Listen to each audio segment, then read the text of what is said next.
positivity, motivation, never settle for average. You know, we do it over here. You know, I keep you guys laced up, putting you up on game, and I was telling you that those CVS, Rite Aid, Walgreens thefts were organized, and somebody somewhere was making a bunch of money. Well, come to find out, it was the old soccer mom. She was getting her cheese. Check it out. Masterminding a shoplifting gang. This is a multi-million-dollar criminal scheme. It was complex. It was orchestrated. Michelle Mack recruited 12 women to steal millions of dollars worth of makeup. The group operated across the country and would mail the loot back to Mack's $3 million California home. The crimes occurred from the West Coast to the East Coast in this country. Michelle would reportedly give the girls lists of what she wanted and pay their airfares, hotel bills, and car rental costs. These individuals today are the fencing operations. These are the ones that are putting out the orders to the boosters. Then she would sell the items for knockdown prices on Amazon. The online marketplaces, they profit from the sale of stolen goods. And last time I checked, none of them were raising their hand to say... Her mom had a multi-million-dollar operation going on. And it appears that she had people sending her goods from all over. And she was reselling them things on eBay, Etsy, Amazon, wherever she could get that bag at. But now it's all come tumbling down, and she's not the only one. She's not the only one who was balling off of this. And I know a lot of people want to say, oh man, they're always showing the minorities stealing, the black kids and black people, this and that. Look, man, it ain't about who, as far as the race is doing it. You're doing it. You're doing it. You know you're not supposed to be doing it. You're thinking you don't go to jail for it, so it's all good. It ain't about the race. At the end of the day, if you were getting it, selling it, slanging it, you know, you became desensitized to committing the crimes, which were gateway crimes, which would eventually lead to bigger crimes. Now, whoever the mastermind is, that's that person's business, and it just happened to be a soccer mom in this instance. But at the end of the day, if you were supporting your young one or your cousin or your children, as far as stealing and thinking it's cool, you're setting them up for failure, man. You're creating a bunch of entitled, victim, weak-minded, non-wanting to work for what they purchase individuals. And I can speak on it because I know about this stuff because I've got down with the game when I was younger. And I know the hustle, and I know what it leads to, and I know the mentality behind it. So I can speak on it. And I'm not speaking from a victim mentality. I'm speaking from somebody who's lived in the game, who's been in the game.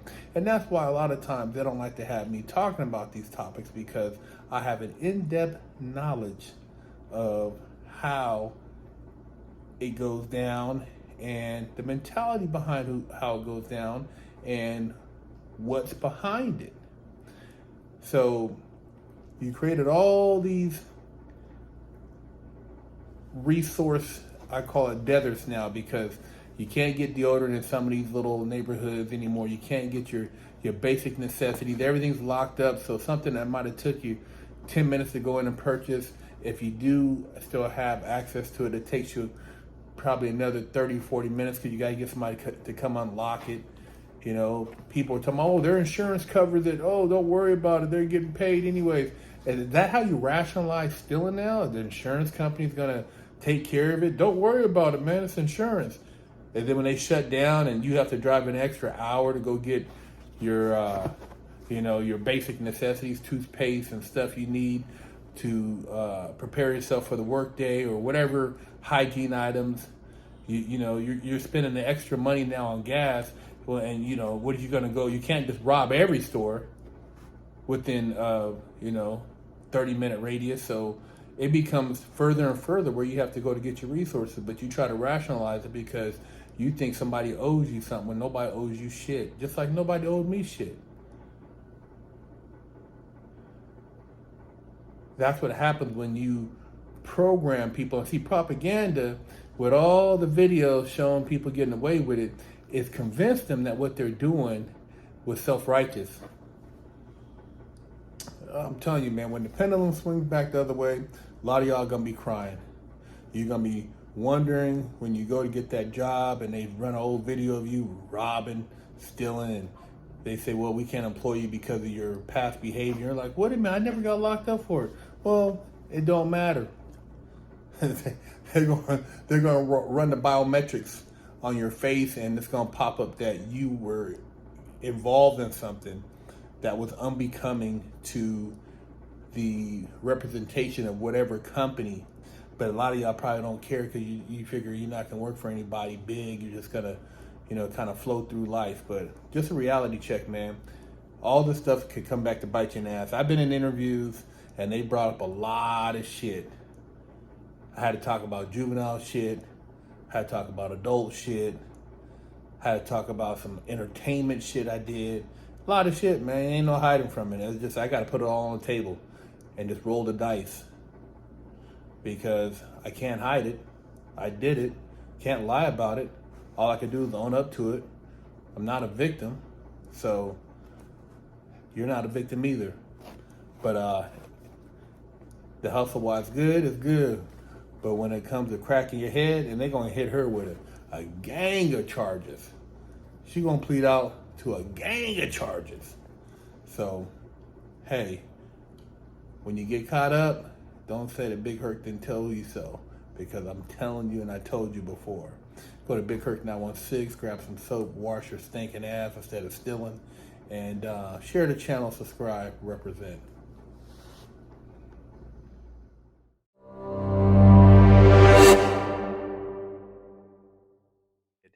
Officially, I only got one real spanking my entire life. My mom did the best a 14-year-old could do, raising me with love and instilling values that will last a lifetime. I was a straight-A student and lived to make her happy. So how did I go astray? A horrible stepdad that stole my self-worth and invoked fear turned me into a person that I struggled to overcome.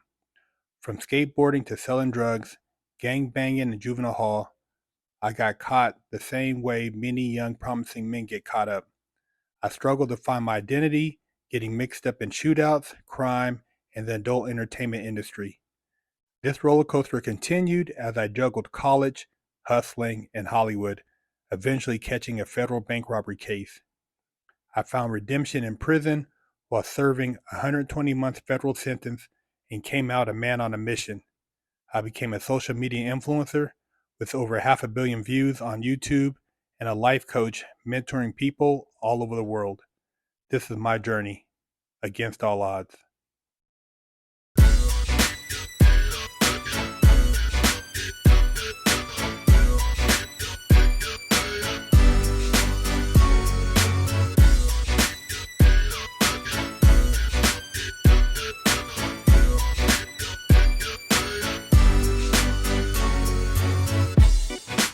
Lockdown's over. Get your yard time in. Exclusively at FreshOutSeries.com.